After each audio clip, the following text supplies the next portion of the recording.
Welcome, everyone. We're delighted to have such a great turnout on a Friday afternoon when the weather is cooperating and there are many other things you could be doing in New York City, but delighted you could join us. I'm Jenny McGill. I'm the Interim Director of the Economic and Political Development Concentration here at SIPA, and we're very excited to be able to welcome back Dr. Ibrahim Hassan Mayaki, the Chief Executive Officer of NEPAD. We have been delighted to host him for talks in the past, and his remarks are always illuminating. And so I think at this critical juncture in the Sustainable Development Agenda, when we're looking at approaching the 1/3 target of 2020, it will really be helpful to us to get his perspective, especially on Africa and the opportunities for making progress on the Sustainable Development Agenda in the continent. So I'd like to first thank our co-sponsors, starting with NEPAD, our main co-sponsor, but also other co-sponsors here at Columbia. We're also collaborating with the Center for Development Economics and Policy, the Institute for African Studies, SPAN, which is our student organization that is very focused on economic development and social and political development in Africa, the International Organization Specialization, and our own economic and political development. So I'll first briefly introduce Dr. Mayaki, as well as two of our faculty colleagues from Columbia, who are going to be providing some remarks on his statement, and then we'll be opening it up for discussion with you after all of them have spoken. So a little bit of background on Dr. Mayaki, although I'm sure you know very well about his distinguished career. He was appointed to his position at NEPAD in 2009 after having served as Prime Minister of Niger from 1997 to 2000. He has a master's degree from the National School of Public Administration, or ENAP, in Quebec, Canada, and a PhD in Administrative Sciences from the University of Paris. And he has served as a professor of public administration in both Niger and Venezuela. He served previously as Minister for African Integration and Cooperation and Minister of Foreign Affairs of Niger. He also set up the Analysis Center for Public Policy in Senegal, and from 2000 to 2004, he was a guest professor at the University of Paris. He also led research at the Research Center on Europe and the Contemporary World at that university, and he also served as executive director of the Platform in Support of Rural Development in West and Central Africa, the Rural Hub based in Dakar. So a very distinguished career that I'm sure will inform his remarks and perspectives here. I'd also like to briefly introduce our two commentators coming from the wider Columbia community. First of all, Professor Belinda Archibong, who's a member of the economics faculty at Barnard College. Her research areas include development economics, political economy, economic history, and environmental economics, with a particular focus on Africa. Some of her current research studies the impact of climate-induced health shocks on the gender gap in human capital investment and the impact of air pollution from glass flaring on human capital outcomes. Other work she has done look at the links between domestic labor coercion, fiscal policy, and public infrastructure construction in British colonial Africa, the effects of taxation on public service provision in Nigeria, and the role of ethnic and gender bias in hiring. She's also an affiliate with a number of other parts of Columbia, including the Center for Development Economics and Policy, the Earth Institute, Institute of African Studies, Institute for Research in African American Studies, and the Columbia Population Research Center, and her PhD is in Sustainable Development from Columbia. And our own Professor Akbar Noman, who is on the faculty at SIPA, is also an economist with wide-ranging experience in policy analysis and formulation in a variety of developing and transition economies, and had worked extensively prior to joining Columbia, extensively for the World Bank, as well as other international organizations and at senior levels of government. He combines teaching at SIPA with serving as a senior fellow at the Initiative for Policy Dialogue, a think tank set up originally by Joseph Stiglitz here at Columbia, and advising a number of governments in the developing and emerging world on policy matters. And other academic appointments he's held are at Oxford and at the Institute of Development Studies at University of Sussex. So with that, I would invite Dr. Mayaki to share his remarks with us, and then we'll hear from our commentators and then open it up for a wider discussion with you. Thank you. Thank you, Professor McGill, and I would like to start by thanking SIPA for hosting us here. And I think it's the third time in 4 or 5 years, and it's always a pleasure to be here. So I'm really delighted. And the subject we are going to discuss about is rethinking development. It's a subject on which I've been working for quite a long time now. Let me set the picture and the reasons for which we think as within NEPAD that this issue is a critical one. We act as the implementing agency of the African Union, and we are supposed to implement on the ground, nationally and regionally, the strategic frameworks that are being designed by the African Union.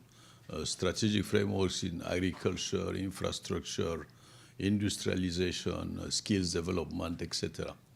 So we are delivering on the ground policies,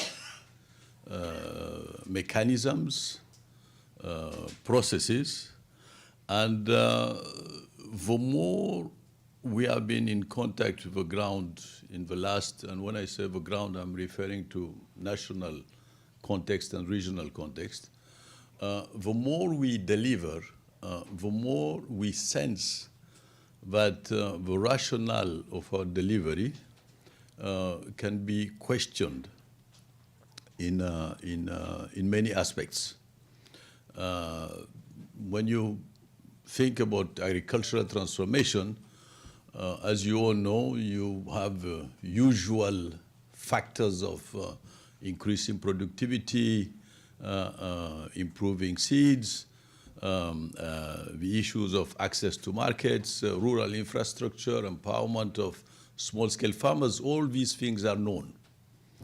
When you talk about infrastructure development, well, you know that project feasibility studies are important, project development is important, the steps that lead you to a financial close regarding an infrastructure projects are quite well known. So the technical solutions to what we call development are quite well known.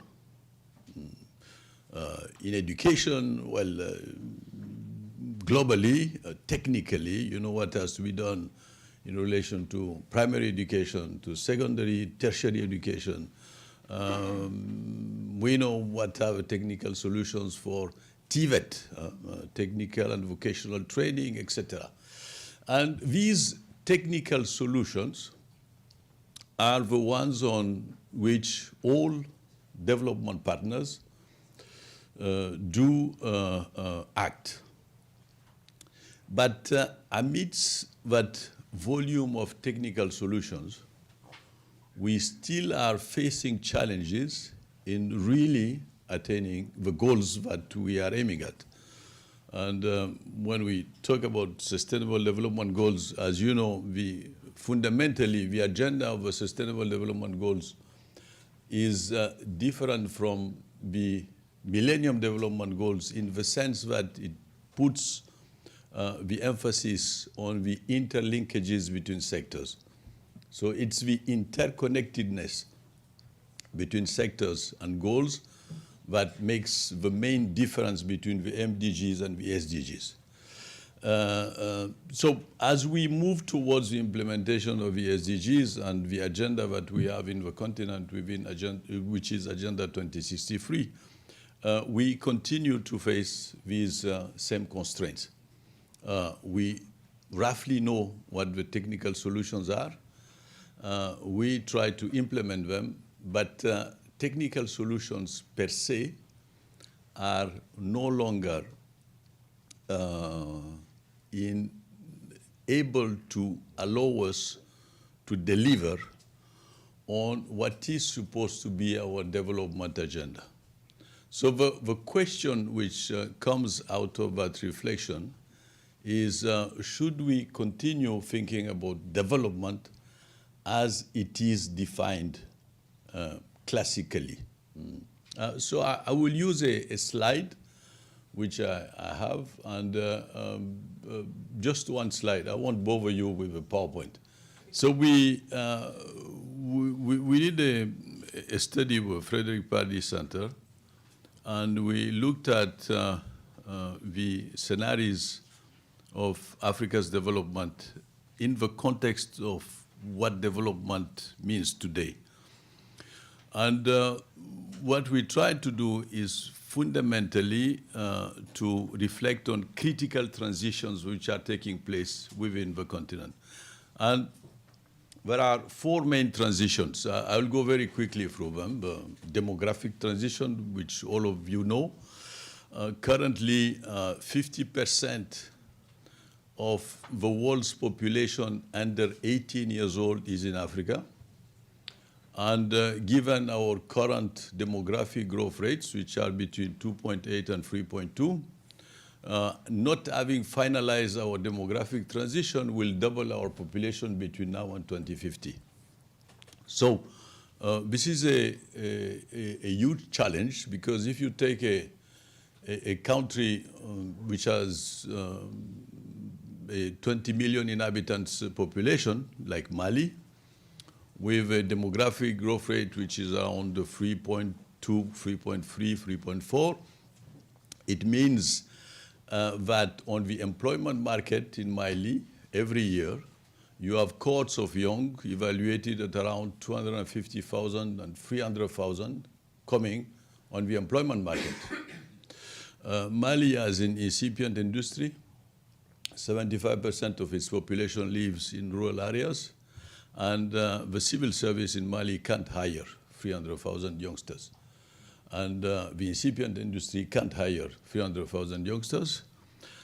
So in the case of Mali, the necessity to go through agricultural transformation and diversification of the rural economy becomes a central issue in terms of policy. But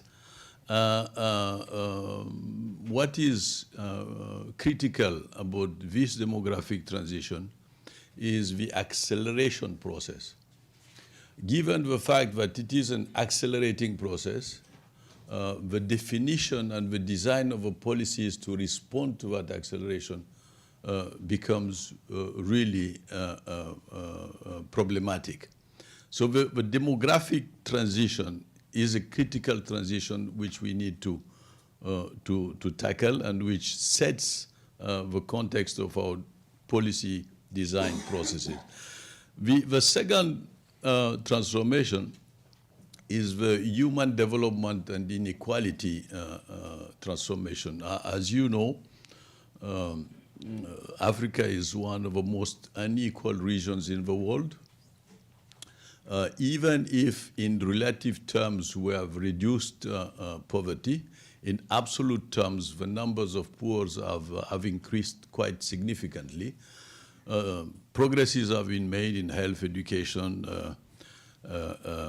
etc. But we still have one of the largest population in terms of proportion of poor in the world. So if you link the demographic challenge with the inequality challenge, you have an equation which is a critical equation for policymakers. The third transition through which we are going is the technological transition. A country like Somalia has the highest density of cell phones in the continent. And you know that Somalia is a fragile country, which is in the context of guerrilla warfare. But it's interesting to see that they have, in Africa, the highest density of cell phones, higher than Egypt, South Africa, or Kenya. So I'm just giving this example to show that the technological transition has an impact throughout the continent. 1 billion SIM cards for 1,200,000 inhabitants. And very important access to social media, which sets a context of connectivity. So youngsters in South Africa know exactly what is happening in Kenya or in Sudan, and the fact that they are able to connect creates a social dimension which governments didn't use to face 15, 20, 25 years ago. The third transition is the natural resources governance transition. And fundamentally, it has to do with the impact of climate change on critical issues, notably our agricultural systems. We import in the continent for about $35 billion of agricultural products. We have increased the yields, but not sufficiently. And the issue of food security will be a critical dimension in terms of the design of the policies that can allow us to reduce poverty. And the other transition, which is an important transition, is the governance transition. Our governance systems globally, from Sudan to Egypt to Algeria to Tunisia to Zimbabwe, are transiting towards systems of governance that we still are trying to figure out what they will be.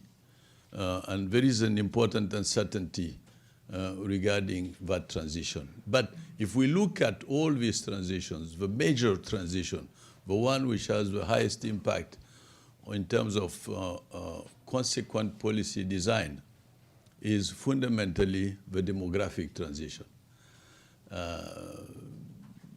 Doubling its population between now and 2050 will have huge consequences in the governance systems of the continent. With a median age of 19 years old, you cannot govern societies which have a median age of 19 years old as societies which have a median age of over 40. Why? Because the disconnect which exists between a youthful population with pressing demands and a public administration system which does not have a capacity to catch up with the demands, that gap is a potential source of instability.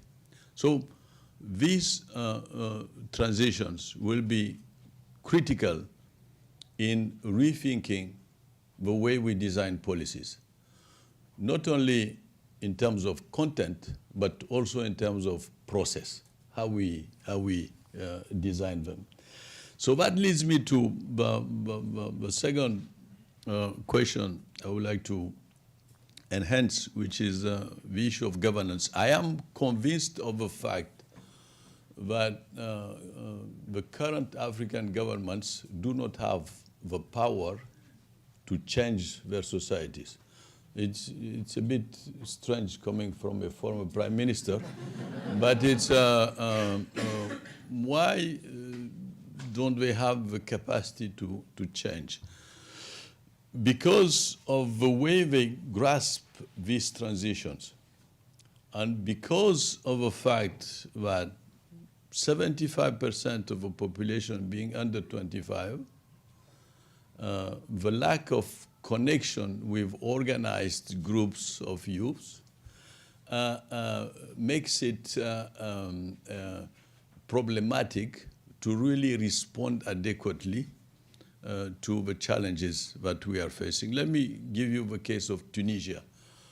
Tunisia was an exemplary model in development. It was praised by the World Bank, by the IMF, the African Development Bank. Why? Because Tunisia had the highest penetration of IT in the continent. Tunisia had the highest literacy rate of girls in the continent. Tunisia had a very good agricultural production, which they could export to Europe. Tunisia had good ports, good airports, and the infrastructure was not that bad. So Tunisia was on the path to development and was a model of what development was meaning. And as you all know, Tunisia imploded. It imploded because, well, there are still discussions which are being held. Did it implode because of the quality of the governance system? Did it implode because of the dictatorship of Ben Ali? Did it implode because of the high levels of unemployment? There are still discussions which are being held. But the issue is that a model of developed country, quote and unquote, within the continent did fail and did implode. So we must ask the question, why did it happen? And I think it happened because the perception that the youth had of the governance systems in Tunisia was a very negative perception amidst the good indicators that we all know regarding what development is and should be. So Tunisia gives us a hint of what could happen in other African countries. So it's not enough to have the highest literacy rate of girls. It's not enough to have the highest IT internet penetration. All these indicators are really not enough to have gender parity, because Tunisia had the indicators in terms of gender parity, which were among the best in the continent. It's not enough. These transitions I'm talking about and the demographic transition makes it extremely hard to sell a development model based on these indicators and produce an ownership by fundamentally a youthful population. So you have governance systems which do not have power. They think that they have power, and they think that having succeeded in reaching these objectives and these indicators, they have been able to deliver on a development agenda, but the perception that the majority of the population have of the delivery on that agenda is a negative one, is not a positive one. So we have an issue there which is quite critical for all of us as policy makers. So my take is that the power relationships, given the demographic transitions, have changed enormously. So we have governments who think they have power, and in reality they don't have power to change their societies. And if they don't have power to change their societies, it means that the governance systems are inadequate. And if they are inadequate, how can they be changed? And evidently, if they are perceived as inadequate, they cannot be changed in a top-down manner, because it would be a replication of the same rationale which led to what we are facing today. So my conviction is that there is a shift of power from centralized governments to local governments, local communities, and to fundamentally the youthful population. If we look at Boko Haram in Nigeria, in Cameroon, south of Niger, and Chad, the median age of a Boko Haram fighter is 16 years old. UNDP tells us that he earns more than $3 a day, and he has a Kalashnikov, and he lives in a territory which has been neglected in terms of quote-unquote development. So as we rediscover the limits of the development model that we have, we face more and more cases like these ones. And let me insist on the governance issue and take two examples to which I like to refer to. One is Central African Republic and Botswana. Both countries are quite similar, not totally similar, but quite similar in terms of size, in terms of density of mineral resources. They didn't come to independence at the same time, but roughly at the same time. And when both came at independence, they had a GDP per capita of $400.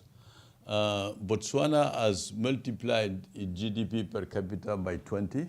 It's $8,000 roughly. And Central African Republic has divided its GDP per capita by 2. It's around $200. So these two countries are in the same continent, inhabited by the same Africans, but with two radically different trajectories. I will not insist on the governance systems of Botswana, but one critical issue which makes Botswana original, quote unquote, is the fact that policy design and policy implementation has an inclusiveness dimension, which evidently Central African Republic doesn't have.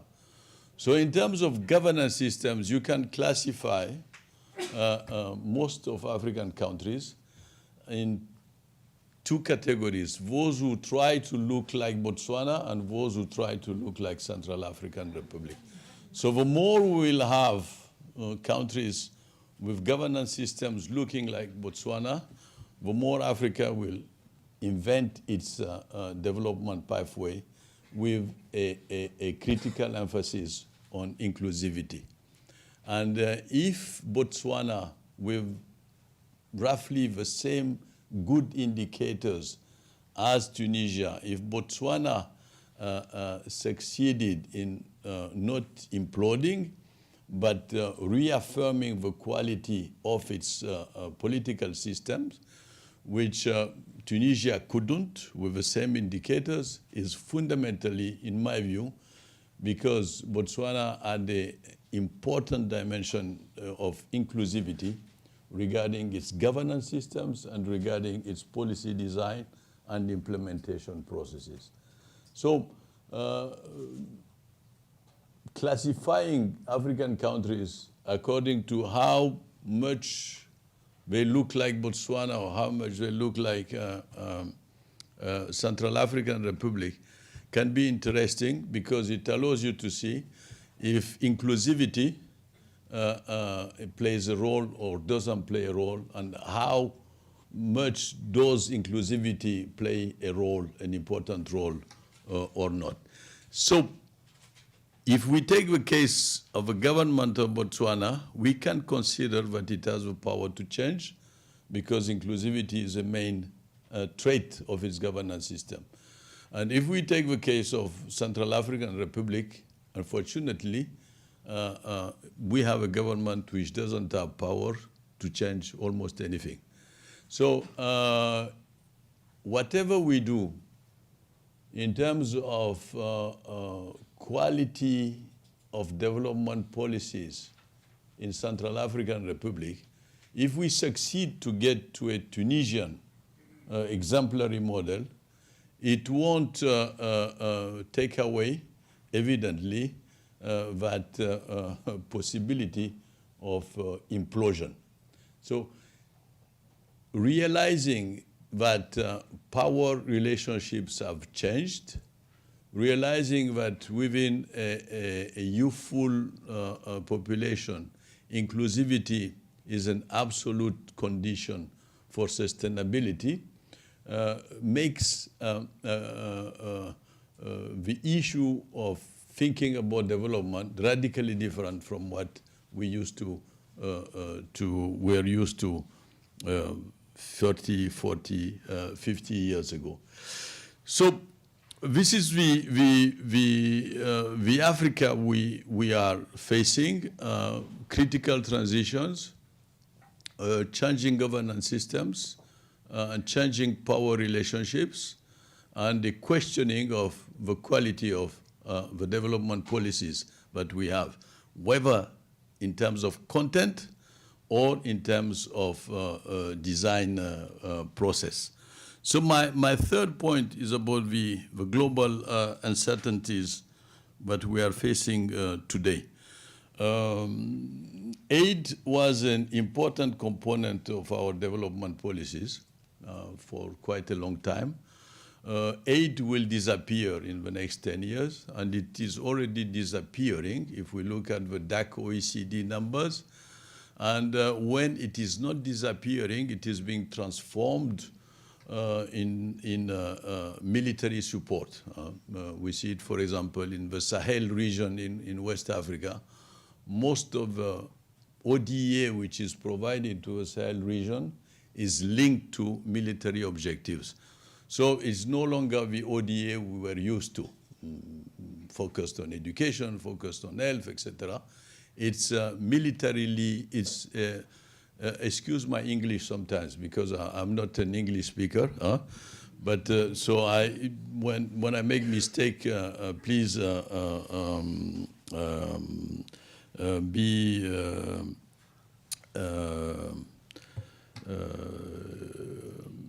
tolerant. So the ODA is disappearing. The role of the multilateral system, as you know, is being questioned, and is being questioned by very heavy actors who do not believe in the multilateral system. So the global uncertainty we are facing is a dying ODA, which is not necessarily a bad thing, but we'll talk about it later. A multilateral system which is trying to find its way and being questioned by critical multilateral actors. An agenda on sustainable development goals, which normally is a universal agenda, which should be implemented by New Zealand, Australia, Malawi, and the United States of America. But this, if we look at the attainment of the goals of the SDGs according to the various evaluation reports that we have, we are lagging behind. And we have started to lag behind in a more accelerated manner than in the implementation of the MDGs. So we have this global uncertainty. Trade issues are becoming quite complicated. And we are shifting from a rules-based multilateralism to regional powerhouses. And this is why, in that global uncertainty, Africa is recentering itself on an internal agenda. And that's mainly the reason for which, for example, we have decided to create the African Free Trade Agreement in order to move towards a free trade area. It will take time. There are a lot of efforts that will need to be done. A lot of harmonization processes will need to be developed. It will be a difficult pathway, but it's a resolute determination that we have to move towards a free trade area, because we are convinced of the fact that in this global uncertainty, rethinking development means looking at our regional internal markets. And it's within our regional internal markets that we will be able to have a learning curve in terms of competitiveness and then be able to play a certain role in a globalized world with high levels of uncertainty. So in that global uncertainty, we tend to rethink the terms of our internal equation of development and move away from the rationale which was imposed but which was linked to ODA. And this is a good news for the continent because it will push towards an objective that we have been pursuing since the 60s, which has to do with regional integration. One of the main obstacles to Africa's development is fragmentation. 55 countries cannot have each one of them their industrial policy, their agricultural policy, their energy policies in an efficient manner because of issues of scales and all the other issues that you perfectly know. So regional solutions are really the main solutions towards which we should move. Regional meaning in our regional gathering in West, Central, Southern, East Africa. National solutions are no longer optimal solution. Optimality is at the regional level, whether it is in education, in energy, transport, etc. So this is the fact of having a continental, pushing towards a continental free trade area, strengthening internal regional markets, looking at regional solutions in the policy domains we are acting in. This process is a good news because it will have an impact on the role governments play. And remember, the fact of not having power limits their ability to change. So the fact that we are pushing them towards inserting themselves in regional solutions will somehow restore credibility to national governments because most of what they will have to do will need to be linked to these regional solutions. And in that context of global uncertainty, this is the way towards which Africa should go. So now, having looked at the transitions, the issues of governance, and the issues of global uncertainty, let me say just 2 words on the African uncertainties. In the next 5, 6, 7 years, 90% of the current African heads of states who are seated as heads of states will disappear mathematically. We don't have time to go into the reasons, but believe me, so a new leadership will emerge in the next 6, 7, 8 years. And we don't know what will this leadership be. But we know for sure that with an intensification of democratization processes, these leaders will certainly emerge for the most part out of democratic processes. So, and the youth will have a very important role to play in shaping that new leadership. So this is an uncertainty. Will they be leaders that emerge through populist processes with messages which are too easy to understand, so very attractive, with populist solutions? Will they emerge from a dynamics of profound reflection internally? Will they emerge out of an increased level of conflictuality? We don't know. This is an uncertainty. The only thing we can say is that if we count on the fact that a youthful population has a clear idea of its demands, we can assume reasonably that they will do the best they can to try to choose leaders who are able to respond to these demands. But this is an uncertainty, and we'll have to face that uncertainty. What is one of the factors that can allow us to manage that uncertainty is, once again, the regional solutions. Because if regional blocs tend to gain more power than they have today, they can shape what will be the leaderships at national level. So it's a bet, but we still have that uncertainty. So these different factors lead us to a reflection on what development, how we see development today.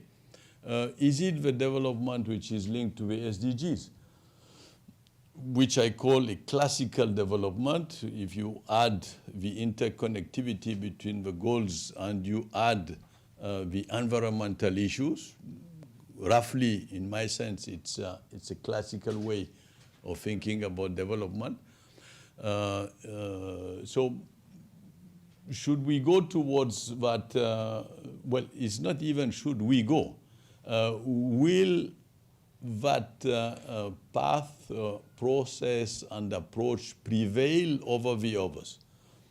What we know is that if we look at the development industry, call it the development industry, it is facing a radical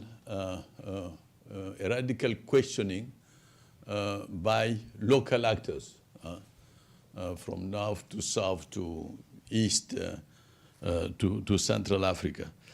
And the tandem which did exist between donors, partners, and governments, this tandem has a low level of credibility in terms of delivery by a youthful population which questions the way the delivery on the development, classical development agenda has been done. And think about Tunisia. And so when we rethink development, the critical issue will have to do with inclusivity. So, and inclusivity is not a vague concept. Inclusivity can be materially reflected in certain type of processes. The way we have been designing our education policies, health policies, etc., in a top-down manner, that way is no longer acceptable by the majority of the population. So inclusivity in that case means that public policies need to be co-produced, because the role of the experts has been questioned. The role of the governments has been questioned. Expertise is important, but remember, technical solutions are quite well known. What is lacking fundamentally are the political solutions which can help technical solutions to be effective. And for that to happen, the governance systems need to be reviewed, and inclusivity has to be at the core of the governance systems. So this is the change of paradigm towards which we should go if we want to stabilize three things. First of all, stabilize the demands of the youth. We have an agenda which is called Agenda 2063, which we all believe in, but what many of the youth are saying is that we can't wait 2063. We have expectations right now. So the best way to have them be part of this agenda is also to have them be a part of the design process of a public policies. The second domain which it will help to stabilize is I'm coming back again on that, the governance systems. Looking in a much more in a bottom-up manner than in a top-down manner. So my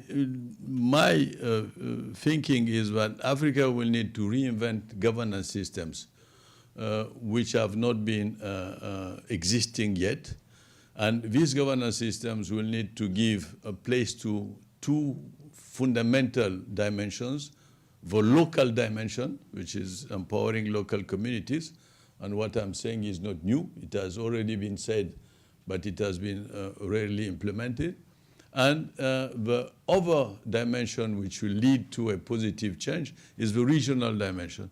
The more we'll move towards regional solutions, the better we'll be able to redefine the role of the state, the role of the government, and push towards inclusivity. So if we, how long have I spoken? Huh? I'm okay? Okay, good. So if we go back to Central African Republic and Botswana, $8,000 per capita. It's not because of the export of diamonds, because many of our African countries do export raw materials without having that quality of governance. So if we go back to the example of Botswana and the example of Central African Republic, the lesson we need to draw is that, first of all, leadership matters. Secondly, governance matters, and this is not new, evidently. But fundamentally, the way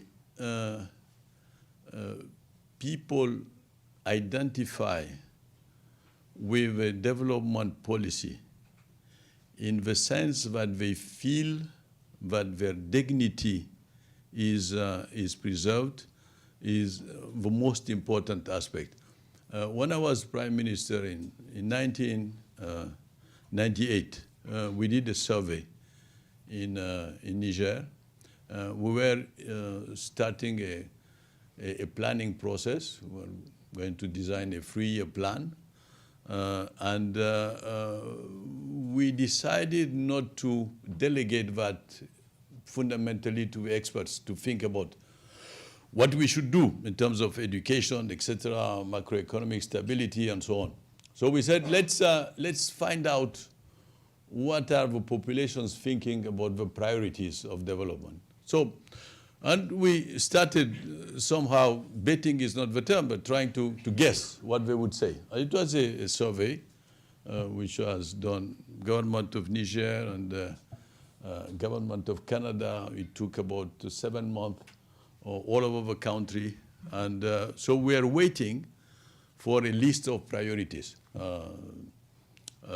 We were supposing that in the east of Niger, they would say, well, water is a priority. And in the center of Niger, they would say agricultural production is a priority. In the east of Niger, they would say land issues is a priority. So guess what? The priority which came first as a priority in all the regions confounded, was not water, was not education, was not infrastructure. It was justice. So rethinking development means also rethinking what justice is. Thank you.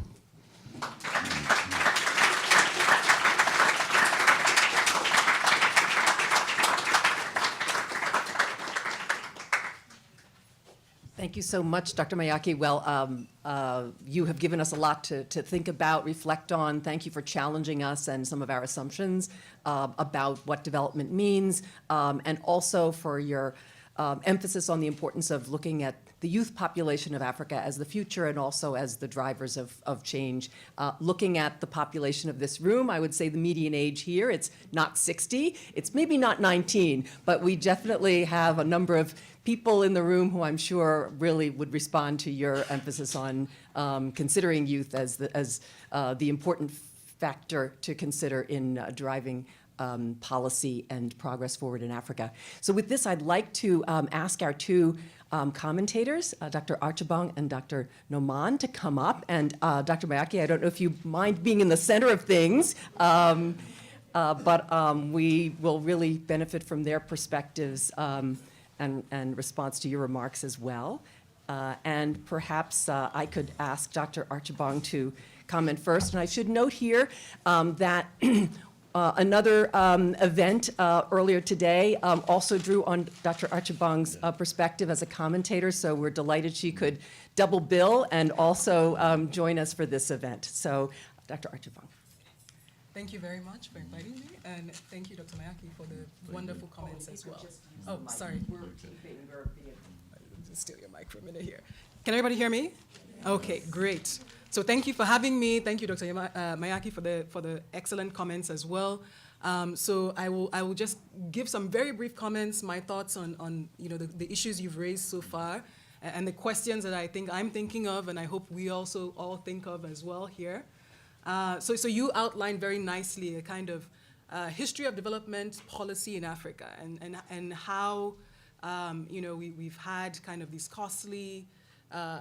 In your previous comments, you had like the structural adjustment programs, referrals to that, and we are currently kind of undergoing a number of transitions, right? So you mentioned there's a demographic transition that we're facing, transitions related to human capital development and inequality, and a technological transition, and also a governance transition, which is something that we will have to think about going forward.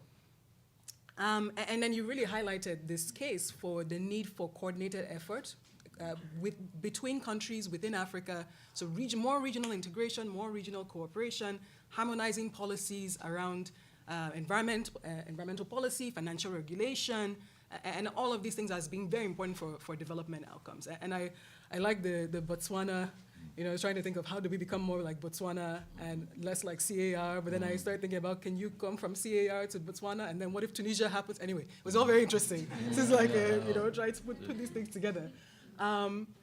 And then making this case for a new government system that highlights the fact that we don't need to depend on ODA, right? And we really can gain from trade between African nations with a nice regional integration model. And basically with this point that Africans have the agency to act and to move on, African development. So I'll have some kind of 3 brief comments really around this idea of the ability of Africans to act and the African agency, and particularly around coordination within countries. So how do we think about relationships between people, and especially young people and their governments? And then how it's related to this point about inclusivity that you mentioned. 2, thinking about coordination, relationships between across governments and across people within Africa, so regional integration that you mentioned, and regional coordination. How do we promote regional coordination? What are the challenges that we face when thinking about how do we promote regional integration and regional coordination? And then 3, thinking about, should we, I know you kind of said maybe we're moving away from thinking about what African countries should do relative to the other global community outside of Africa, but maybe, should we think about that a little bit further as well as we think about what do we do for the future of African development, or do we just kind of step back from that and focus inward within the region? So on the first comments about kind of coordinating efforts within countries, right? So looking at relationships between people and their government. So I thought it was very interesting. You mentioned that African countries do not have the power to change their countries. As somebody, you've been in government, and you said that you did not think that these top-down approaches were really the way to go, and it's more of a bottom-up approach to development that will really spur economic growth in the region. And so one of the things that you mentioned regarding how this bottom-up process would work is around young people, especially, right, who make up a large bulk, of many nations in Africa, and will going forward as well with the demographics looking as they are. How to kind of involve that population to be more civically and politically engaged within countries, right? So if you look at the statistics around civic and political engagement in Africa, people who are more likely to vote, participate in democratic rallies, things like that, it is not the young population, right? So they're not engaging politically, they're not engaging, kind of civically within communities to the extent that you would need to get this kind of inclusive development, this kind of involvement of youth to change policies within their countries, right? And so the question then is how do we do that? And on the one hand, I always think it's very interesting. I'm from Nigeria, growing up in Nigeria. This was kind of dual messages that you hear. So on the one hand, people say, the youth are the future, it's very important for development. But on the other hand, it's like, shut up and don't talk when your adults are speaking. So it's a very, well, but you just said we were the future. I guess how far in the future do we need to look for this to happen, It's like when you're 70, when is the future? And so I think, and this is something that you've been like, our Nigerian politicians have said this. Like our president was like, our youth are lazy. Our vice president explicitly made this comment about, well, you shouldn't even try and be involved in politics at a higher level if you're young until you've put in your kind of hours, and I guess when you are his age and older. And so then, thinking about these gaps, where the young are not involved politically, they're not involved in the political system, and also the older generation has this cultural kind of context where they seem to promote that, right? So there's people give a lot of lip service again to youth are our future, but then in practice, it's like, no, we don't actually want the youth to be involved. So how do we change that kind of cultural? And I don't know if this is a cultural thing or a more kind of formal institutional thing, but how do we change the shift so that we can close this kind of youth gap in political engagement and have the youth more involved in these policies that you're saying that we need, right, to have this bottom-up approach, to have these more inclusive policies for development in Africa to happen. So kind of that's kind of my first point thinking about that. Well, I already gave you the Botswana, CAR, Tunisia, kind of how do we reduce the risk? First of all, can a CAR, become a Botswana? I know this is more theoretical. And then also, how does a Botswana prevent or reduce the risk of becoming a Tunisia, right? So thinking about all of these as well in a kind of practical sense. My second comments were, as I mentioned, about looking at coordination across countries in Africa. And this idea of regional integration that you mentioned as being important, so important for economic development. And you mentioned this demographic transition. There are lots of young people, especially, that are migrating. Some of it is from climate pressure, so migration is expected to rise in the future. And I wonder how, or if you think that this is something to be concerned about, especially within the context of intergroup conflict, right? So I don't know if you guys heard about the South Africa, Nigeria debacle, right? So this is something that people are saying, well, maybe we want to increase the barriers to entry within Africa from other African countries because we don't want all these people coming, in South Africa, this was the story, we don't want all these Nigerians coming in and they take the jobs and they, this is the usual story about immigrants, but they take the jobs, they put pressure on the social services, etc.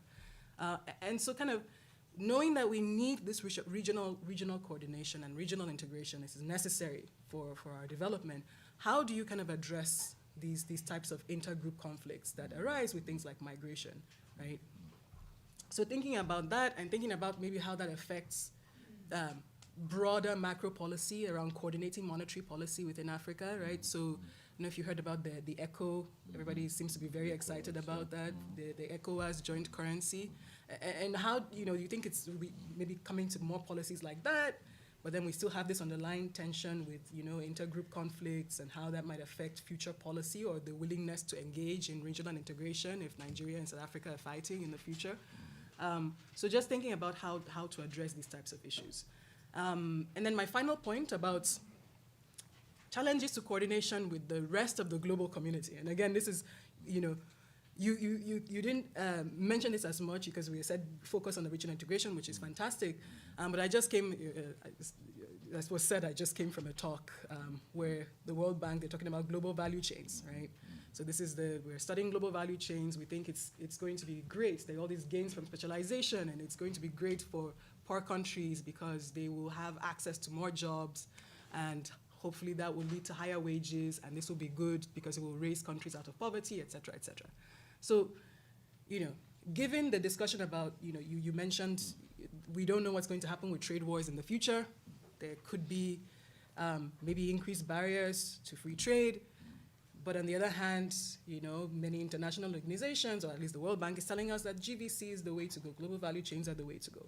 So do you think that we should be, Africans and African countries, African governments should be more involved then in trying to integrate into these global value chains? Or is this something where you think, we should kind of focus on getting that integration within the continent across African countries? And of course, there are all these issues, again, that then arise, not just in terms of trading with the global community, but between African countries in terms of bargaining power, right? So some countries have more bargaining power than others. That kind of affects maybe their willingness to engage in trade or joint policy, right? Because people are saying, I might be the loser in this relationship. And so kind of how do we then provide the incentive structure, provide the environment where people look at these challenges but say, we are still willing to have within Africa regional integration, and then maybe we also want to think about, integrating into the larger global community as well. Or we don't. So anyway, these are my comments. Thank you very much again. Thank you. Yeah. Thank you.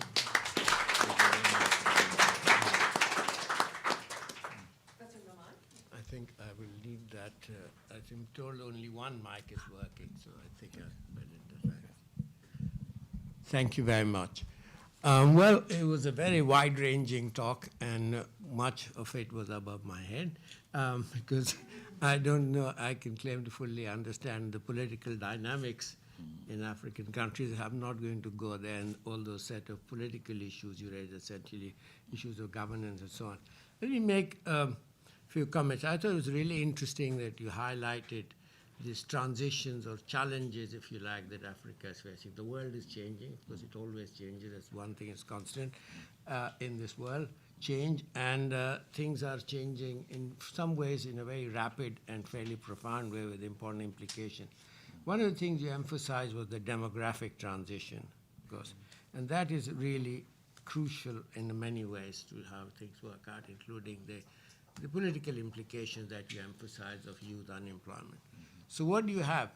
You have a context in which, and this is a real challenge, Africa is aiming to transform, undertake economic transformation in a context where there are all sorts of headwinds now appearing to the classical route of industrialization, development, and manufacturing.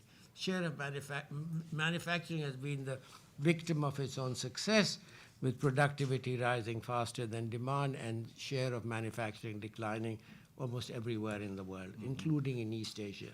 Even in East Asia, there's been a decline in the share of manufacturing in GDP. So you have this headwind, this context, and technological change, where manufacturing's classical role that it played, say, in East Asian development now becomes very difficult. And this is happening in a context of a demographic transition. So the traditional route of increasing employment in manufacturing as the way out becomes much more problematic now. Now, what are some of these implications? What does it mean? So to me, actually, and around it, of course, also for political purposes, the single most important issue in a sense in long term, there are two really. One is dealing with the employment issue, and that is climate change, the other thing that you emphasized. What does it mean? Now, on the employment, as you know, I mean, as you pointed out, this, you have this enormous increase in population, but you have youth population in particular, that you have these projections of what's going to happen to the labor force. Yeah. And you have an increase in the world's labor force in the medium UN projection of 2.0 billion between 2010 and 2100. Whereas Africa's increase will be 2.1 billion. That was more than 100% of the global increase. Share of world's labor force on these projections to rise from about 13% to about 41%, which is an enormous increase. At the same time, as you point out, the restrictions on migration is becoming now much more difficult. I don't see for migration to developed countries, even within Africa, as Belinda Chiampong pointed out, it's becoming difficult. But internationally, it's become too toxic a political issue. So I think that outlet is narrowing and closing very rapidly for African youth to migrate. So in this context, the generation of employment, and that's very much part of also your emphasis on inclusivity, on the emphasis on youth and the political implications of dealing with the youth bulge, is the generation of employment. It becomes a critical issue. Now, of course, you have, and we are just, actually we've just launched a task force on this issue of employment and what it means given the trends in technology. It's not just the manufacturing sector share declining, but with this robotics and IA and so forth, costs, cheap labor costs are becoming much less of an advantage than they used to be. Yeah? And how rapidly that window that will disappear and how quickly, what's the window and so on are open questions on which there's very little debate and agreement. Now, so the question then becomes central to a lot of the issues that you raise and talk about: governance, involvement of youth, of political stability, and so forth. Is this very important issue of how you generate? Now, this is not an easy answer to how you generate employment and what is needed to be done. What is clearly needed is a very profound kind of structural transformation, which includes the emphasis on modernization of agriculture. Modernization, which means agriculture, actually, much of modern agriculture is like industry in many ways. So like commercial exports of flowers is a great example, or even oranges and so on. They require a lot of processes which were traditionally associated with industrialization and modernization.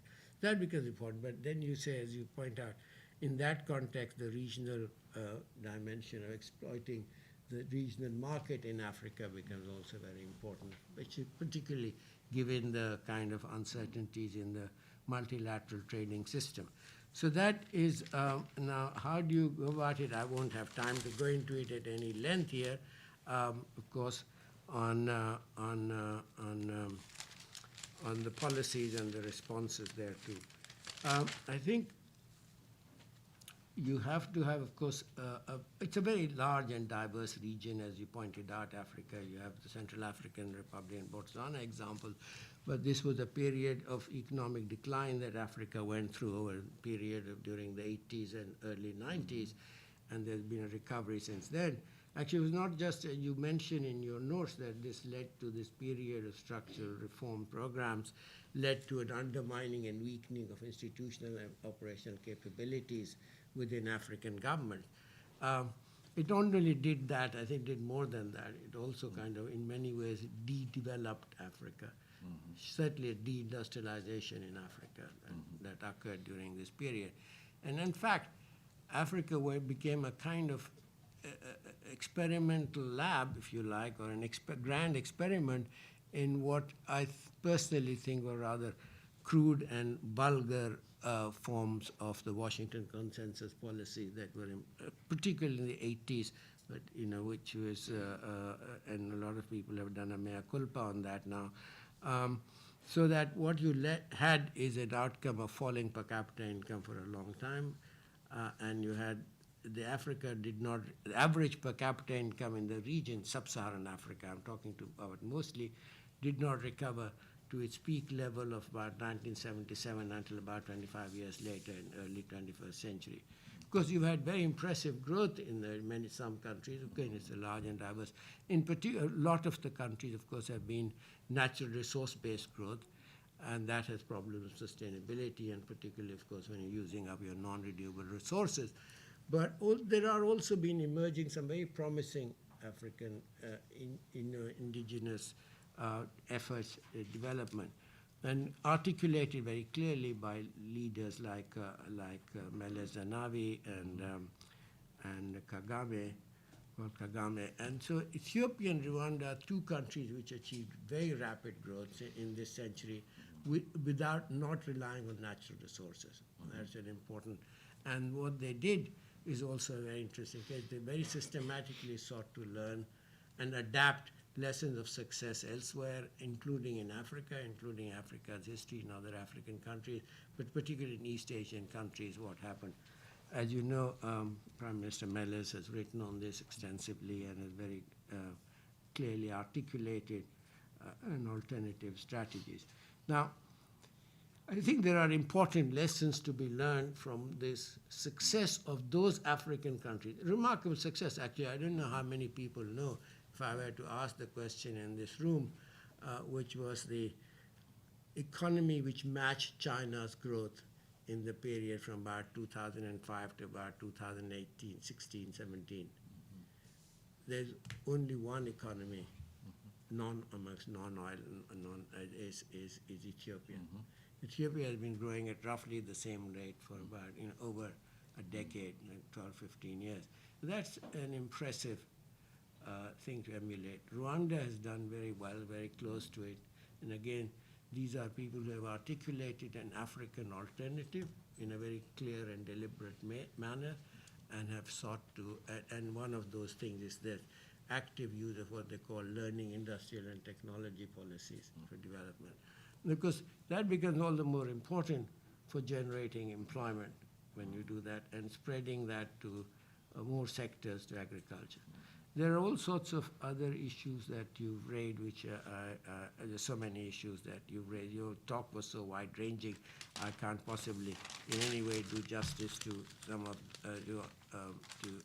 I just want to make one comment on the aid disappearing and the lack, and you welcome the lack of reliance on foreign aid, which is you see happening, and that's, I think, absolutely right. But I think there's one very important issue on which Africa deserves, needs, and is almost a moral imperative for the world, I think, to provide vast amounts of foreign assistance, which is dealing with climate change, which Africa has made no contribution to what's happening, and is supposed to, and is likely to reap very heavy costs. Okay?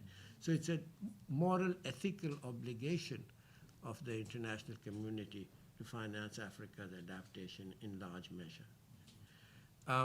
The whole set of issues around where, as you say, multilateralism is in decline and retreat in some form or the other, and part of that response to that is to have increasing regional integration and cooperation within Africa. But there are also a whole set of issues on which Africa's unity can help to change the rules of the game, global rules which apply, right? And in particular, one thing is, as you know, going beyond the WTO, WTO had various conditions and restricted policy space, but going well beyond the WTO have been this series of bilateral trade and investment agreements that African countries have entered into with various donors, and a part of a nexus of aid, investment, trade relationship. And so these are very complex agreements. And they allow for, amongst other things, they don't allow for renegotiation of corrupt or unequal or unfair treaties or agreements on extraction of resources, how the profits are shared. And the inability, and most of these bilateral trade and investment agreements prohibit a renegotiation of any of these treaties. Now, I think that is a united African front on that, and on not going into these kind of bilateral agreements, and indeed I would argue for a united African front on undoing some of these bilateral agreements, or much of them, right? And related to that is a whole set of issues which you alluded to elsewhere in your writings, I know, on this international, which is, you didn't talk about today that much, but you alluded to them, is this whole set of issues around settlement of international settlement, dispute resolution mechanisms, and how they have been working against African interests. That again is and then a very important point you talk about financing for Africa is the tax avoidance by multinationals, especially in those engaged in natural resource exploitation in Africa, which is a kind of double whammy in a sense. And there's a lot of initiatives at the OECD right now to do something about these various ways in which multinational tax avoidance operates. And again, I would hope that United Africa and the Free Trade Area and AU would take up these issues, which can't be dealt with at the individual country level. They just don't have the bargaining, negotiating power, or the technical expertise. A lot of these things are very technical and legalistic. So you require a very much a united front. I don't know if I think I won't. I mean, you've touched too many issues for any discussion to do any justice to them. They're really interesting, and I won't even try there. I think I will stop here. Thank you very much. Thank you.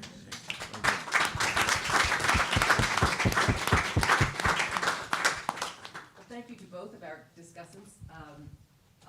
Dr. Mayaki, we'd like to give you an opportunity to respond to either or both sets of comments before we open it up for some questions from the rest of the room.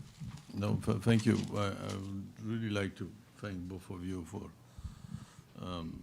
these extremely pertinent comments which shed light on some of the weaknesses of my presentation. And I thought they humbly highlighted the strengths of your presentation. No, our strength also, but we're in an academic setting, so it's okay. But now, on the issue of the cooperation between actors at national level, I'll go back to the structural adjustment period very quickly. Say, I'm not going into the details, but the main purpose of the structural adjustment programs, as you all know, was to reorganize the state in order to reimburse the debt. So two critical factors did happen. First of all, an absolute erosion of any strategic thinking in the long term. And secondly, a design of economic policies geared towards fundamentally adjusting state expenditures in order for the debt to be reimbursed. So among all the consequences that it had, there are two which are, for me, quite important. We focused fundamentally on macroeconomic issues and on some sectoral issues. And you remember, during that period of structural adjustment, we were told that agricultural transformation was not a priority at all. It took us a long time to come back, and reinsert agricultural transformation into our development agenda. So the other consequence was our planning processes focused on macroeconomic issues, some sectoral issues, and totally let aside the territorial dimension of development. So as we were adapting our planning processes, we forgot about the territorial dimension of planning. And the fact of having put aside the territorial dimension of planning led immense parts of our territories in a neglected situation. So recreating internal coordination processes means, among other things, reinserting the territorial dimension of planning in our systems. And this is what we are rediscovering more and more. We are rediscovering it in the Sahel region because of the conflicts which have risen. And we are rediscovering it in South Africa, for example, because of the manifestations which are taking place in local communities regarding the delivery on public services. So the reinsertion of the territorial dimension in all our planning processes, our policy design is absolutely fundamental. So, added to that, a rebalancing of the powers of central governments and local governments is absolutely fundamental if we want to open a pathway to better coordination. Thirdly, I think that you were referring to the fact that the elite is quite old, and then they tend to marginalize the youth, which is the truth in the policy processes. But what is also happening is that their capacity to do so will slightly be erased by the increased capacity of the youth to organize itself. When I'm talking to youth groups in some countries in the continent, what I tell them, if you have a power that you ignore because you are not organized to exercise it. So, and I think one of the role of the state would be to anticipate any type of conflictuality by allowing youth groups to be organized and give them a space in the design of public policies.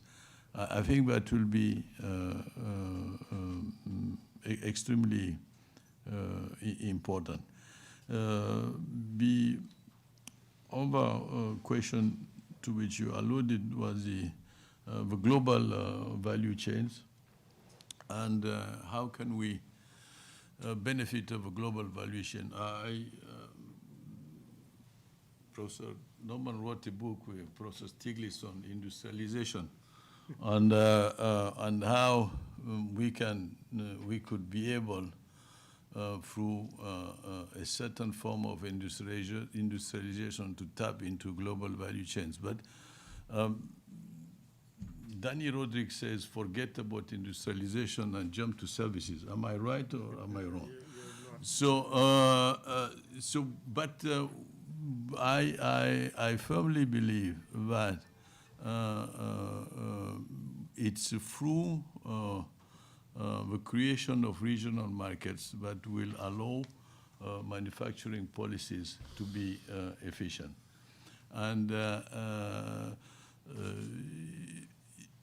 it will be one of the key factors that will allow us to tackle the challenges of unemployment. 20 million jobs to be created per year in the next 20 years is 400 million jobs. So evidently,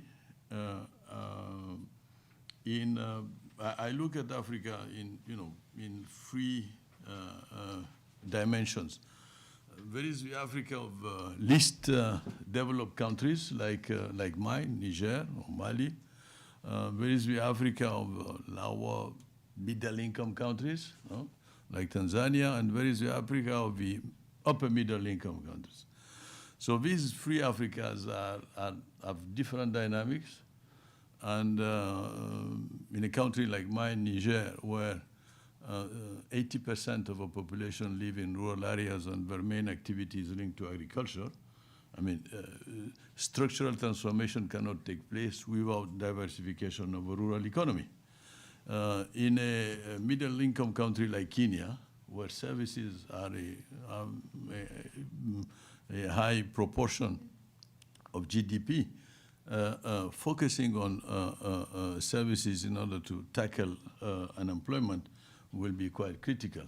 So according to where we fit, when the responses are different, but the common trait that should be enhanced, and I repeat again, is the regional dimension of the solutions we have. Because in most of our regional blocks, you have a combination of these different Africas, whether it is in East or Central or West Africa. So I firmly believe in the fact that we need to emphasize the role of locomotives, which have to put order in their, like Nigeria, like Kenya, Rwanda, Ethiopia. These locomotives will need to really trigger a regional process because they are doing much better than the other countries in the region. So going back to the global value chains, if we look at the necessity to industrialize, the fact of giving priority to light manufacturing, as it is commonly accepted within our strategic frameworks continentally, the fact of enhancing regional markets, these are the places where we learn our competitiveness. I'm not sure that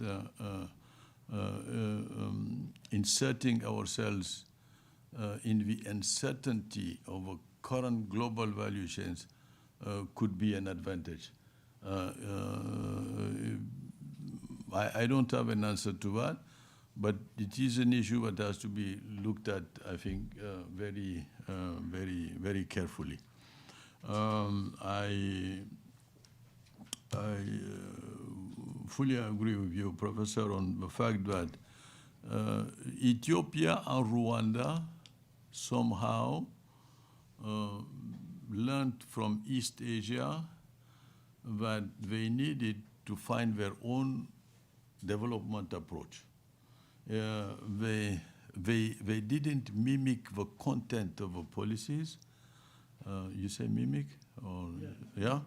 What they did was to mimic the design process. And that design process resided fundamentally on Mele Zenawi had, this sentence, this expression. We need to make our own diagnosis and own it. If we own our own diagnosis, then we can own our solutions. And that's how they didn't follow the World Bank or the IMF, like many East Asian countries did. They decided to design their own strategy, counting on their own weaknesses, strength, and etc. And so, for example, in its industrialization process, from the start, Ethiopia, and you correct me if I'm wrong, did put a strong emphasis on infrastructure development because they clearly thought about the fact that if they didn't invest sufficiently in infrastructure, any industrialization policy would fail. Well, in a textbook, it's evident, but when you negotiate with multilateral donors, it's not always evident. So the option you take on the basis of your own diagnosis and when you impose your choice in a certain manner, allows you to go through a process that you can really measure. And so your progress is not measured by an external donor. You are the one measuring your progress so you can, rectify adequately. And what is remarkable in the case of Ethiopia, it's even several years after Prime Minister Zenawi passed away, you still have, a continuity in the policies that have been carried. And what is remarkable is that Prime Minister Abiy Ahmed of Ethiopia now has added to the economic agenda a political agenda of stabilization. which is complicated, but which is more and more owned by Ethiopians. So we can see in that case that a relatively solid economic foundation also opened the door to a political stability, to a political transformation leading to stability. So Ethiopia is a good example, which I think should inspire us. On the issue of climate change and the fact that Africa doesn't contribute evidently to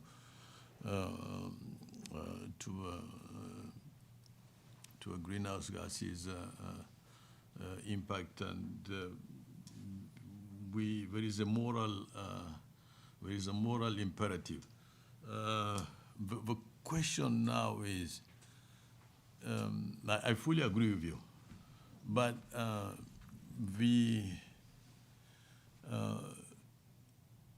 is the moral imperative a priority of the global context in which we are? I wonder. I wonder. It seems to me that worldwide there is a crisis of leadership. Particularly if I can be a little bit politically incorrect, it seems to me that in the advanced world, there is a weakening of a political leadership capacity to make sure that this moral imperative is taken into account. So the context in which we are, the context in which we are allow us to transform this moral imperative into an efficient solution. I'm not sure. The Green Fund, which was supposed to be, as you know, funded 100 billion a year on how many years? 10, 15 years. The Green Fund is almost empty. And the Green Fund was the main commitment of the international community in order to tackle the impact of climate change. Africa will pay a very high price, especially in terms of food security,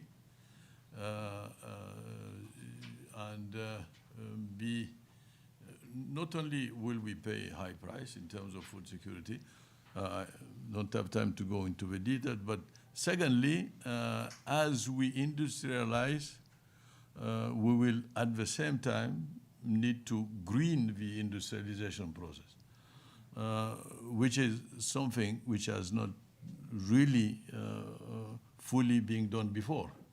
So technological innovation in greening our industrialization process becomes also a challenge. And the expertise to do that will absolutely need to be constructed. So pursuing that way and looking at the financing of these processes, I think will be absolutely critical, because the climate change, the African climate change issues are not Africans, they are global. So the way Africa will deal with climate change adaptation and ultimately mitigation, etc., will have positively or negatively an impact on the world.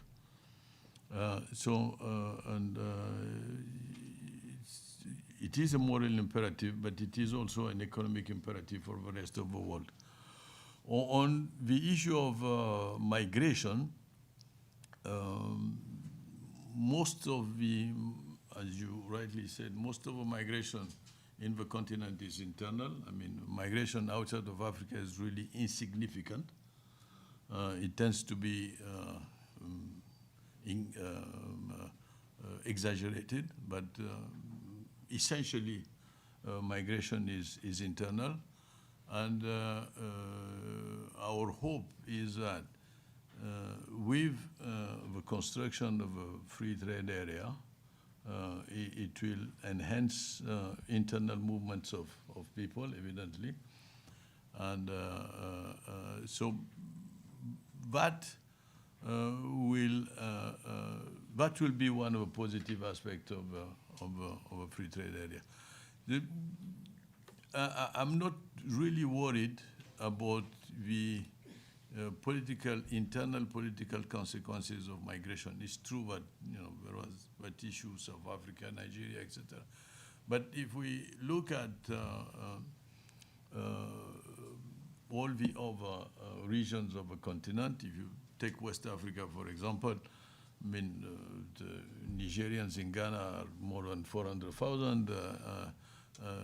One third of Cote d'Ivoire, Ivory Coast population comes from the region.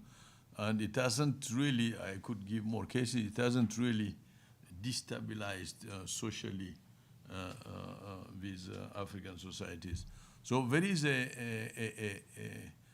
high level tolerance of migration, as I see it. If you take Kenya and Al-Shabaab, Somalians are quite an important community in Kenya. And the terrorist attacks of Al-Shabaab in Kenya does not produce a retaliation of Kenyans vis-a-vis the Somali population, and et cetera, et cetera. So migration, in my sense, I might be wrong,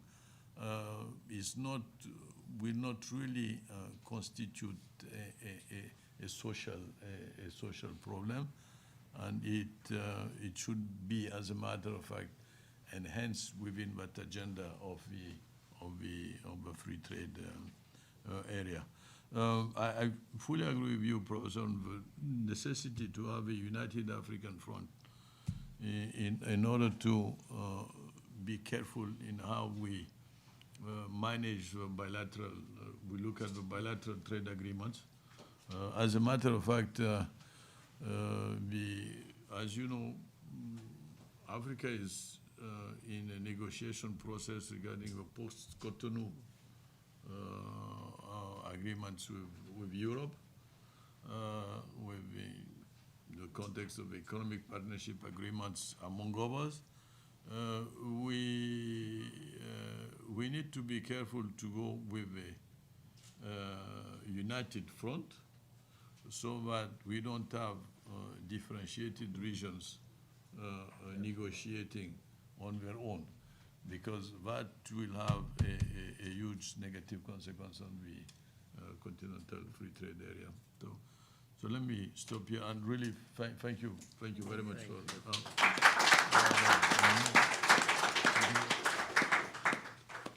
Thank you so much to Dr. Mayaki and our discussants for that rich conversation. And thank you all for hanging in. We know that this has been a really full discussion. We still have some time to take a few questions. And we have a microphone that my colleague Alona will pass around. My suggestion would be to collect a few questions, and perhaps each person could introduce themselves briefly, keep their question or comment fairly short, and address the question either to the whole panel or to one of our speakers in particular. I think Daniel, Professor Nayox, has a question to start us. Yes, merci beaucoup pour votre présentation, c'était très intéressant pour nous. I'm the director of UN Studies and International Relations here at CEPA, and I first agree very much with you that the technical solutions, or often we call technocratic solutions, are very limited. Though I would agree that a lot of the ideas that you have could be realigned with the SDG agenda.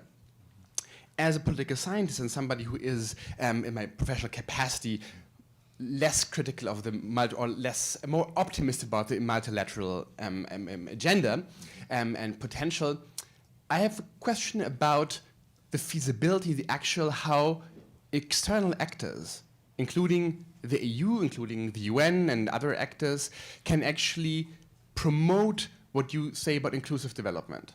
or inclusive governance? Because in the end, there are often political resistances of political elites who, for very obvious self-interest reasons, do not want to have inclusive governance. So the question is, how can then external actors such as yourself and others help these countries and societies and governance systems to actually promote inclusivity? And for what populations, because sometimes there are minorities and others who are on purpose not included. Great. I think there's a question over here toward the window. Thank you, thank you. Thank you, Dr. Mayaki, and thank you for the distinguished respondent. I have actually a comment and Could you introduce a question. yourself briefly? David Mehdi Hammam, I'm the director of the Office of Special Advisor on Africa from the UN. Dr. Mayaki, I have a question. It's actually a clarification. Is basically how to reconcile the localizations and the regional approach? If you look at what's happening in Europe, they wanted to drive more the approach on the regional side. And that fact led to eventually a boomerang calling further for localization.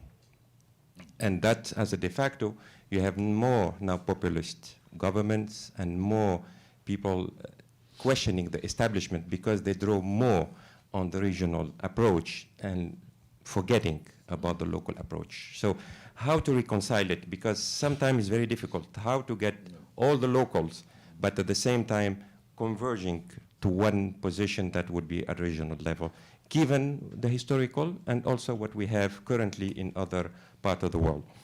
My other comment, or at least question, is despite the fact that capacity building is lacking among the youth, and they can be strengthening it, there is an important issue is how to get the data, how to get the information, and how to be able to have well-formulated, well-informed, documented position in order to be presenting their own perspective and own views. And sometimes transparency can be missing. So if they are the counterpart of the government or any public entities, they need to have, I would say, they have the same level of information and the same level of understanding, which is sometimes missing in some countries.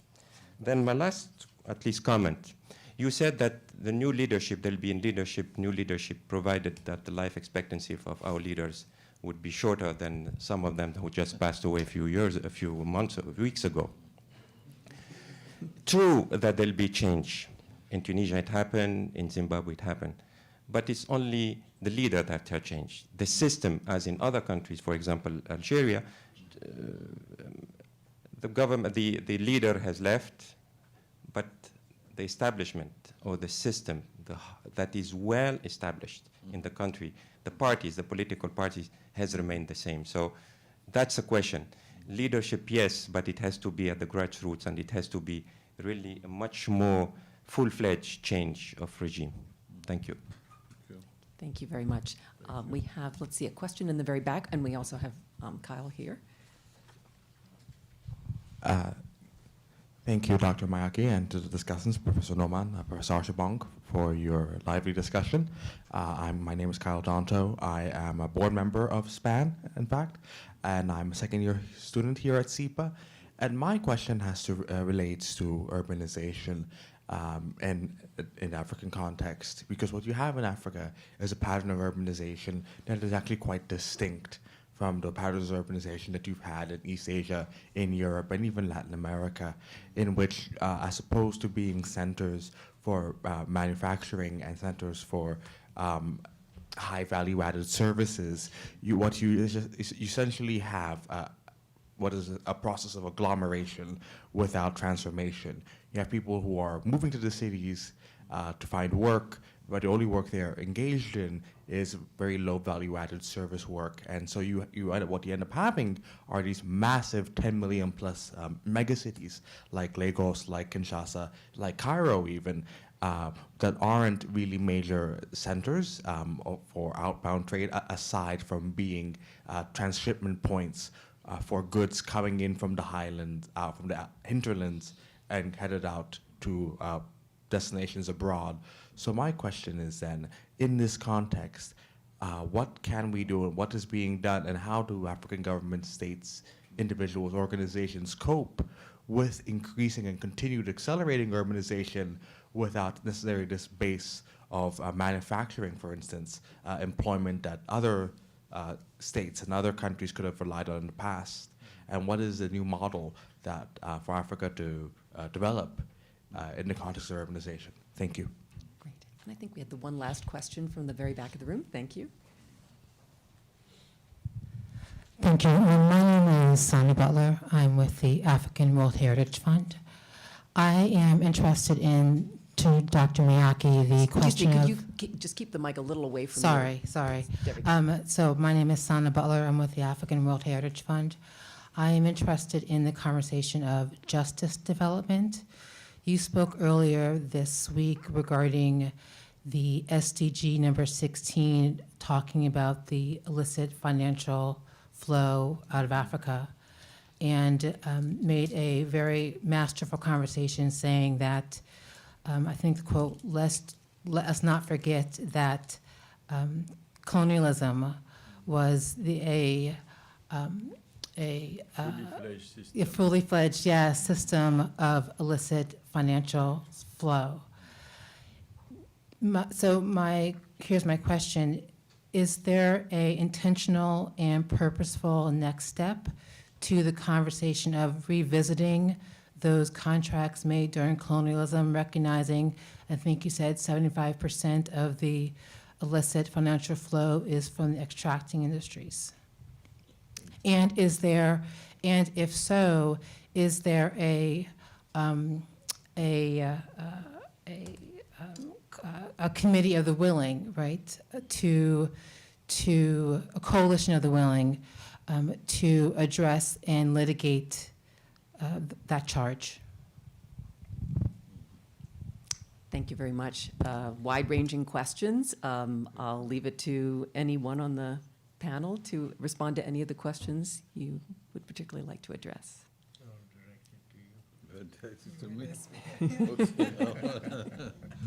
Okay. Regarding inclusivity,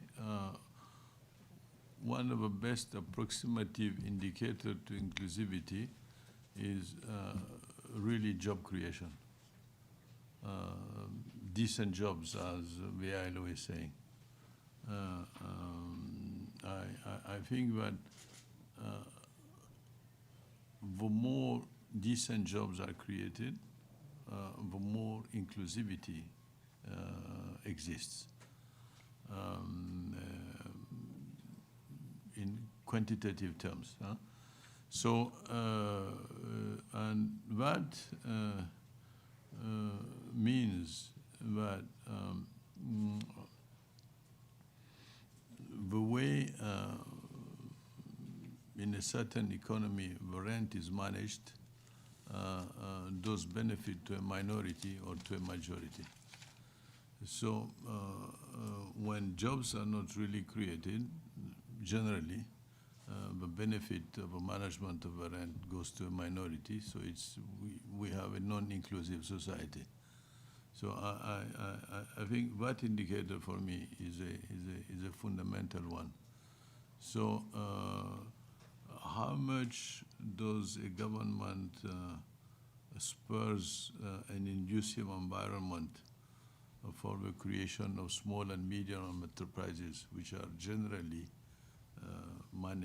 created and managed by young people, is fundamental.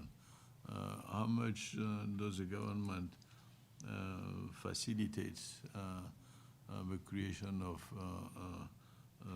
SMEs incubation centers?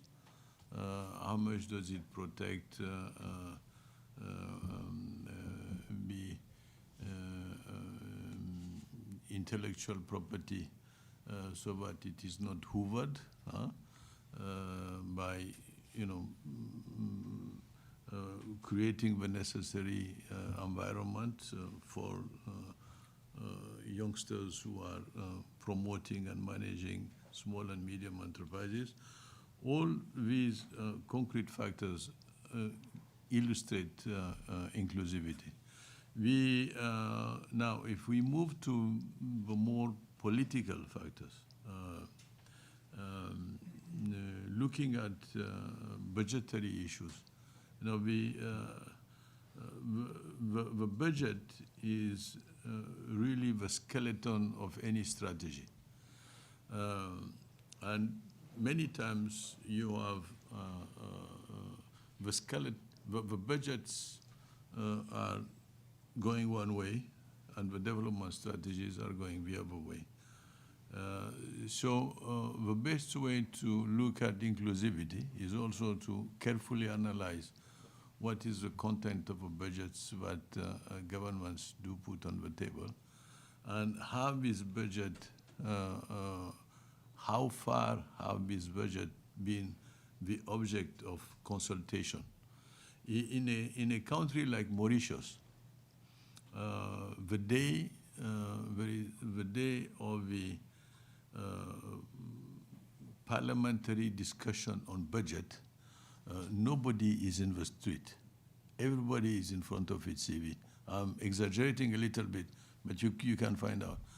Which shows that in a country like Mauritius, the level of literacy regarding the issues of budget management are quite high. So why people are in front of their TV is looking at the budgetary discussions, because they want to know how much will go in X, Y, Z sectors. So then you can sense also a certain degree of inclusivity. So I think there are quite concrete indicators that can show us if inclusivity exists or doesn't exist. And in other countries, I mean, the knowledge of a budget itself is, I mean, nobody cares about what the budget is because most people know that the budget doesn't reflect what are in the speeches regarding the development of a country. So that could be my answer. On localization versus regional dimension,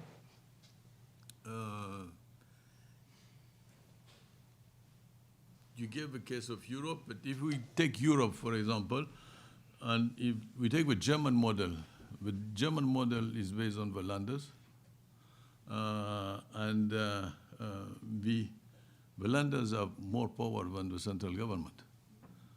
And they are the ones who have been the driving force behind the growth of the German model. So localization, the local dimension of development, has been instrumental in making, in bringing Germany to where it is today. If you, still in Europe, if you take the case of France, the neglect of the local communities has created a rejection of the central government, which populists like Le Pen take advantage of in order to build their discourse. So I don't think it's local versus regional. I think it's the way, first of all, national governments do take into account, and then I come back to the issue of territorial dimension.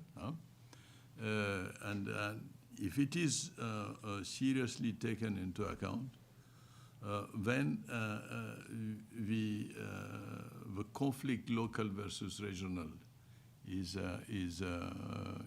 weakened. Now, if we go back to the African context, why the reinforcement of a local dimension is important? Because if I take Boko Haram in Nigeria and Niger, fundamentally, we know that the regions where Boko Haram did expand were regions that were neglected locally. And the state was not present. So reinvesting the local level can allow a higher efficiency of the state nationally and can prevent regional conflicts, because Boko Haram is affecting the north of Nigeria, south of Niger, Chad, and Cameroon. And my thesis is that, very humbly, the two fundamental triggers of change in terms of governance in the continent will come through an empowerment of local communities and the definition of regional solutions. So I see the African state as globally shifting its role to a more modest role focused on creating inducing environments rather than dictating top-down strategies, with a higher capacity at local level and a higher capacity at regional level. I don't know if the future will tell, but that's how I see it. Now, there is a question on, yes, the leadership. What you were saying is, in the case of, for example, Tunisia or other cases, the top leadership disappeared, but the system did. I think it's a question of what does it take for any type of social change to happen, and afterwards be sustainable in terms of transformation of the systems. It has happened in Tunisia. It will rehappen in Egypt. It has happened in Sudan.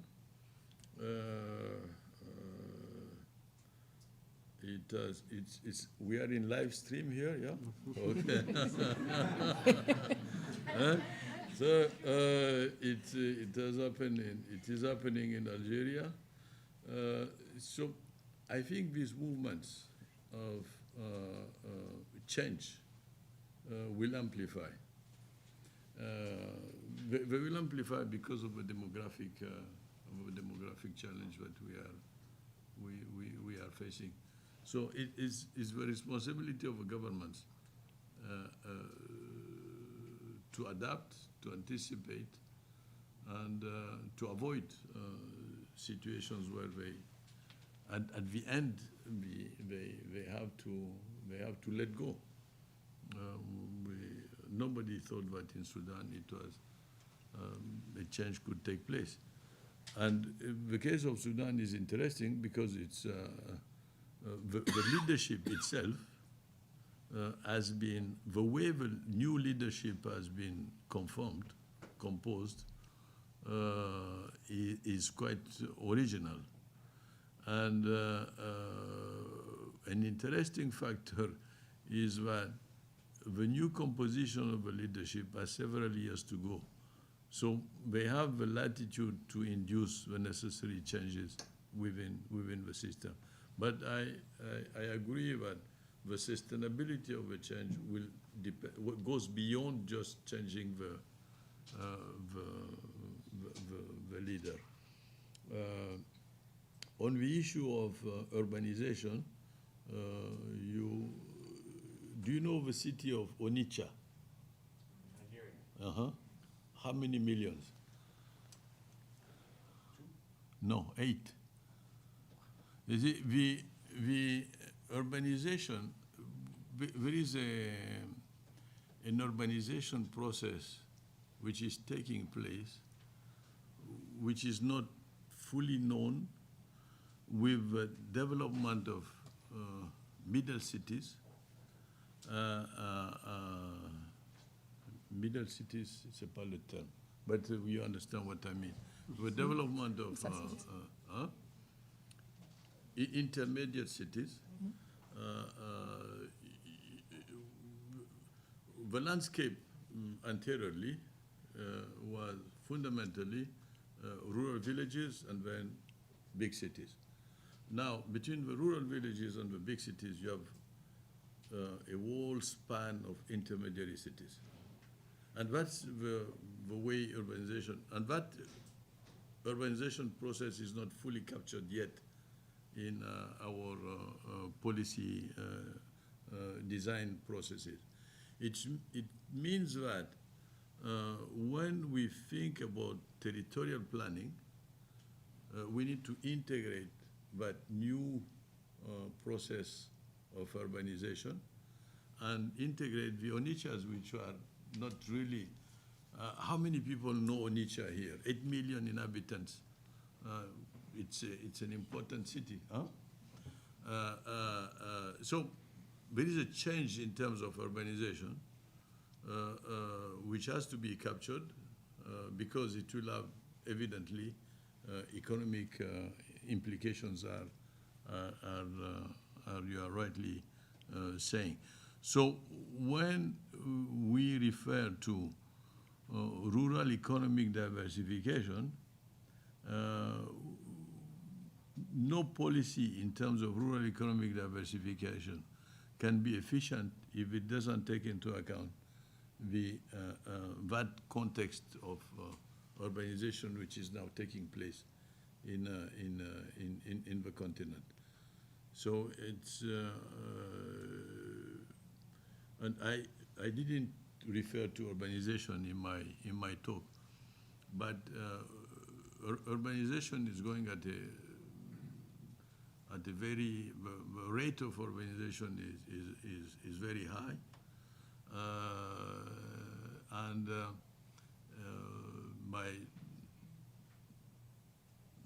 the UN says that by 2050, 55, half of Africa's population will be in urban areas, and that will really create a situation that will need specific policies, and then again it will have an impact in the way the government systems are framed. Mm-hmm. So we are no longer in a situation where we were facing a ruralization of urban areas. We are in a situation where there is an increased number of intermediary cities.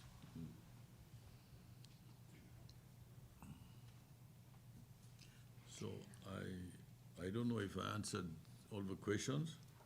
I think that there was one on I illicit tried- financial flows. I tried don't know the if you'd best like I to could. touch on that. It Yeah, was the- someone who had attended one of your other events. You did a very good job. No, but this urbanization question is, and this lull in the conversation is one of the things. Sorry. Yeah, I should also take this opportunity to do some commercials. And one of the issues we do talk about is urbanization too. In this volume, which was just published, The Quality of Growth in Africa, which just came out actually last month. Okay. So I'll present thank you. Thank you very copy much. for your Thank you. document. And that talks about the employment issues, the issues, many of the kind of issues that you touched on. Thank you very much. I will need okay. If, I don't know, I guess Linda, I can has something? take the other one. So on the, I think, do you want to take her colonialism and yeah, illicit on- financial flows? Yeah, very briefly, when I referred to the fact that colonialism was a fully fledged system of illicit financial flows, no. It's, theoretically, it can be defended, but it was not in the sense that we should open negotiations for reparation. I think we would, personally, I think we would lose time into that. That's my opinion. But it's an opinion. Yeah, I think we better focus on how I don't know, the World Bank says $50–60 billion of illicit financial flows, and 2/3 are commercial. And in the 2/3 which are commercial, fundamentally it's mining companies not paying their taxes. I think we should better focus on our capacity to impose our tax system and avoid corruption in that domain than looking at, potential discussion on reparations and so on. Except if it is to invoke a moral imperative. Okay. Yeah, I mean, you have covered, a lot. I think I have a different opinion, but Okay. we will fight about it. What do you have a different opinion I have a different opinion on the reparations issue. Okay. I mean, I do work in economic history, partly on looking at domestic labor coercion in colonial Africa, and part of it is measuring, the share of domestic labor coercion in British colonial revenues and expenditures, and basically making the case that African labor and African taxes funded a lot of not just within country infrastructure, but also European infrastructure. But anyway, so that's my, my plug for that work. And I'm, of course, thinking about the conversation about reparations that's happening in the United States as well. And I think a lot of former colonies are also bringing this up as a moral imperative maybe, or justice claim for redistribution. But yes, I will leave it at that, and we won't argue here. I'm ready to learn on the work you're doing. Well, this has been such a wonderful learning opportunity for all of us, and I want to thank NEPAD, Dr. Mayaki, his wonderful team that collaborated with us, all of our co-sponsors, our wonderful discussants, and all of you for sharing this time with us. And thank you again to Dr. Mayaki in particular for spurring our interest.